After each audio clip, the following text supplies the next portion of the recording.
வணக்கம்.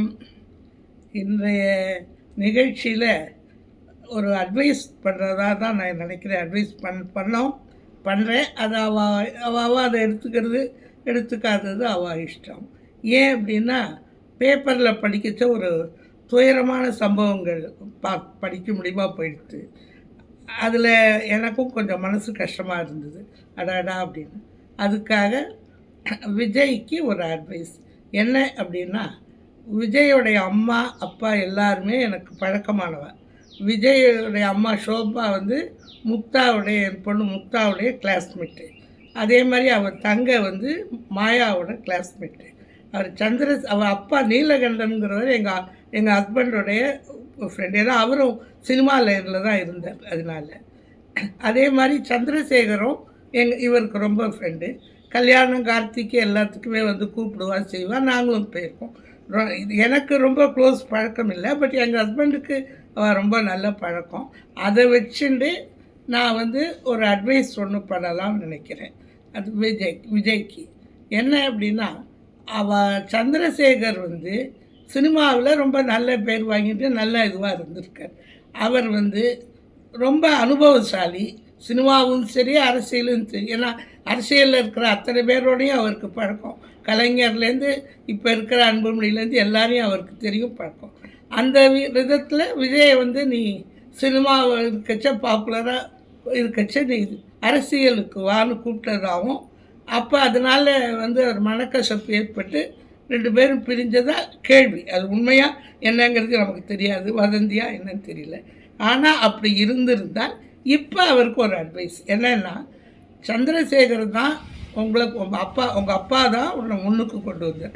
சினிமாவில் முன்னுக்கு வர்றதுங்கிறது ரொம்ப ரொம்ப கஷ்டம். அரசியல்லையும் கஷ்டம், சினிமாவிலையும் ரொம்ப ரொம்ப கஷ்டம். உங்களுக்காக நிறைய படங்கள்லாம் எடுத்து எல்லாம் பண்ணி உங்களை கொண்டு வந்தார். அந்த மாதிரி கொண்டு வந்தவர் உங்களோட கூட இருந்தார்னா உங்களுக்கு இந்த மாதிரியான ஒரு நிகழ்ச்சி நடந்திருக்காதுன்னு நான் நினைக்கிறேன். ஏன்னா எல்லாருக்குமே அரசியல்லையும் சரி சினிமாவிலையும் சரி அந்த பின்புலம்னுட்டு அவள் உறவுக்கு சார்ந்தவள் தான் இருக்காள். இப்போ சிவாஜி எடுத்துட்டோம்னா அவர் தம்பி அவருக்கு இருந்தார். அரசியலில் கலைஞர் எடுத்துட்டேன்னா அவருடைய அக்கா பையன் மாறன் இருந்தார் கூடவே.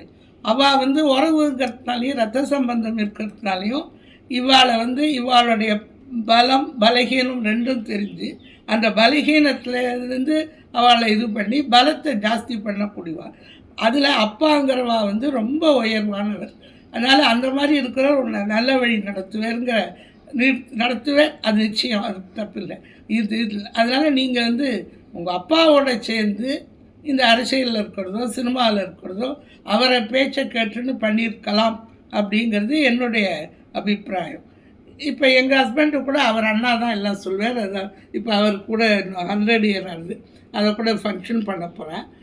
அந்த அவருடைய அட்வைஸை கேட்டு தான் அவர் பண்ணுவார். ஏன்னா அவள் ஏமாற்ற மாட்டா, திருட மாட்டா, செய்ய மாட்டா, ஒன்றும் பண்ண மாட்டாங்கிற ஒரு நம்பிக்கை எல்லாருக்குமே.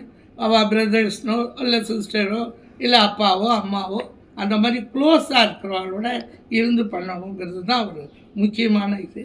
உங்கள் அப்பா விஜயகாந்துக்கு வந்து சினிமாவில் இவ்வளோ தூரம் கொண்டு வந்தது உங்கள் அப்பா தான்.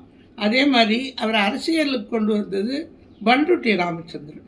அவரும் பண்ருட்டி ராமச்சந்திரன் வந்து ரொம்ப அரசியலில் நல்ல எல்லாரோடையும் இருந்து நல்ல எக்ஸ்பீரியன்ஸு. அதனால் அவரை கொண்டு வரத்துக்கு ஈஸியாக இருந்தது. அது மாதிரி உங்கள் அப்பா உன்னோட இருந்தாருன்னா இந்த மாதிரியான தவறுகள் நடக்காதுங்கிறது என்னுடைய அபிப்பிராயம். அது வந்து யார் பண்ணா, என்ன பண்ணா, எப்படி பண்ணாங்கிறதெல்லாம் எனக்கும் சரியாக தெரியாது. சிலது நிறைய வதந்திகள் வரதுனால அது என்னன்னு தெரியாது. பட் நிச்சயமாக நீங்கள் மறுபடியும் உங்கள் அப்பாவோட சேர்ந்து மேற்கொண்டு உங்களுடைய லைஃப்பை நீங்கள் பண்ணணும். அப்போ தான் உங்களுக்கு அது இன்னும் கொஞ்சம் இதுவாக வரும். இந்த மாதிரியான தவறுகள் மேற்கொண்டு நடக்காத இன்னும் கொஞ்சம் படிப்படியாக நீங்கள் முன்னேறத்துக்கு இது. ஏன்னா அரசியலுங்கிறது லேஸ் இல்லை. கூட இருக்கிறவாளும் குழி பறிப்பா, பக்கத்தில் இதுவாக இருக்கிறவாளும் பண்ணுவாங்களாம். சினிமாவும் அப்படித்தான், அரசியலும் அப்படித்தான். ரெண்டுமே இது என்னுடைய அனுபவத்துக்காக நான் சொல்கிறேன். இப்போ மூப்பனார் கூட அவர் தம்பி ரங்கசாமி மூப்பனார் அவ்வளோ நல்லா பார்த்துப்பார். அவர் அது மாதிரி அது உங்களுக்கு அந்த மாதிரி இது வேணுங்கிறது என்னுடைய அபிப்பிராயம். உங்களுக்கு அட்வைஸ் பண்ணுறதுக்கு நீங்கள் வந்து என்ன அரசியல் இவாளுக்கு தெரியும்னு நினச்சிக்கலாம். பட் எனக்கு கொஞ்சம் கொஞ்சம் அரசியல் தெரியும். நான் எந்த கட்சியும் கிடையாது, நான் எந்த கட்சியிலையும் மெம்பர் கூட கிடையாது. ஆனால் இவரோட நான் நிறைய மீட்டிங் அட்டன் பண்ணியிருக்கேன். ஏன்னா இவர் டிஎம்கே மீட்டிங் போவார், கலைஞர் மீட்டிங் போவார், ஜெயலலிதா மீட்டிங் போவார். அப்புறம் காங்கிரஸ் கட்சியில் இருந்தால கட்சி மீட்டிங் அந்த தஞ்சாவூர் சைடு பூரா எல்லா கிராமங்கள் அதுக்கெல்லாம் போயிருக்கோம். அங்கெல்லாம் போவேன். அப்போ இவரோடையே நானும் கூட போகிறதுனால யாருக்கு பேசுகிறது என்ன இருக்குது, எதில் என்ன பாயிண்ட்டு என்னங்கிறத பற்றி அப்புறம் நைட் உட்காந்து நாங்கள் டிஸ்கஸ் பண்ண நான் நிறைய சொல்வேன். இல்லை இவா பேசுகிறது இப்படி, அவள் பேசுகிறது, அந்த அனுபவம் எனக்கு நிறைய இருக்குது. அதை தவிர இவர் எம்எல்ஏக்கு நின்னர், எம்பிக்கு நின்னர். ஒரு நாளும் டெய்லி காலம்பரை குளிச்சு முழிக்கிட்டு ஒரு தெருவாக போய் நானே எல்லாரையும் ஓட்டு போடுங்கன்னு போய் கேட்டிருக்கேன். தெரிஞ்சவா தெரியாதவா, அதுவும் மயிலாப்பூர் சைடு நங்கநல்லூர் சைடுன்னு ஒரு நாளைக்கு வச்சுட்டு அதை போயிருக்கேன். எம்எல்ஏ சீட்டுக்கும் கட்சியும் அதெல்லாம் போயிருக்கேன். அப்போ அங்கே இருக்கிறவா எப்படி ரியாக்ட் பண்ணுவா, என்னென்ன பேசுவா என்னங்கிற அந்த அனுபவமும் எனக்கு உண்டு. இதை தவிர என் பசங்களும் இப்போ ஏதோ ஒரு கட்சியில் தான் இருக்கா. இவன் ஒரு பையன் தமிழ் மாநில காங்கிரஸில் இருக்கான், ஒருத்தன் பிஜேபியில் இருக்கான். ஸோ அவள் வீட்டில் பேசுகிறது செய்கிறது அந்த அனுபவங்களும் எனக்கு நிறைய இருக்குது. அதை வச்சுட்டு தான் நான் உங்களுக்கு இதை சொல்கிறேன். உங்களுக்கு இன்னொரு தூரம் சொல்கிறதுன்னா உங்களுக்கு ஒரு பின்பலம், அதாவது உங்களுக்கு வேணும். அது வந்து குடும்பஸ்தல இருக்கணும். வெளி மனுஷாலை விட உங்கள் அப்பா அம்மா ரொம்ப அந்த குடும்ப இது வேணும். இதுக்கு எதனால் இதை சொல்கிறேன்னா, ஜெயலலிதாவுக்கு வந்து அந்த மாதிரி இல்லை. அதனால் அவங்க முதல்ல கொள்கை பரப்பு செயலாளராக இருக்குச்சு. அவருக்கு வெல்விஷர் எங்கள் ஹஸ்பண்டு தான். ஏன்னா இவர் தான் அரசியல்லையும் இருக்கார், சினிமாவிலையும் இருக்கார், நல்லா இது பண்ணுவார். அதனால் அவங்க டெய்லி ஃபோன் பண்ணுவாங்க. நான் வந்து ஒரு கேசட் அனுப்புகிறேன், இந்த இடத்துல இந்த மாதிரி பேசணும்னு இருக்கேன், இது கரெக்டாக என்ன ஏதுன்னுட்டு. அந்த கேசட்டு 1 ஹவருக்குன்னா 1 ஹவருக்கு கழித்து நான் உனக்கு படிச்சுட்டு சொல்கிறேம்மா அப்படின்பார். அப்புறம் அவர் படித்தது பண்ணிவிட்டு எல்லாம் பண்ணிவிட்டு அவங்களுக்கு சொல்வார், இதை பண்ணலாம், இது சொல்லலாம், இது தப்பு, இது ரைட்டுன்னு. அதை அவர் எம்ஜிஆர் இருக்கார்.